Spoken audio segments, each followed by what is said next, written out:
politique théâtralisée, je veux dire, c'est ce qu'on voit partout, en gros, quoi.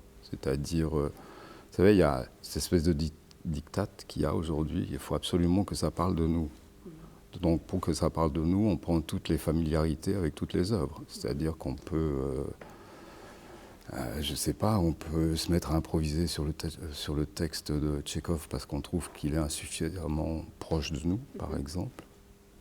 Moi, je supporte pas ça. Enfin, personnellement, c'est d'abord comme spectateur et en plus, je ne peux pas me plier à ça, quoi. Je trouve que c'est un diktat et qu'il n'y a aucune raison de faire ça, quoi. Après, c'est très très difficile de savoir à quel moment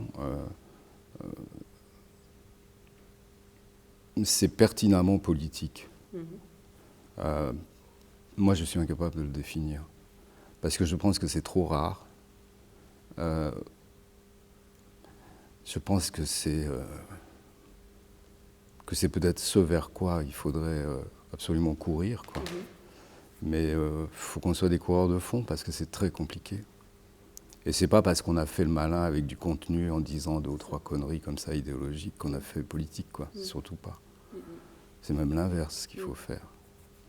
Et je pense qu'en fait, en gros, je pense encore que c'est dans la forme que ça se fait et pas dans le contenu. Quand par exemple on jouait soldat, c'était la mode, les gens applaudissaient, ce n'est qu'un début, continuons le combat. Jusqu'au jour où, enfin bon, à 1 ou 2, on a dit mais il faudrait arrêter ce simulacre. C'est pas là qu'il faut applaudir, enfin c'est pas ça qu'il faut applaudir.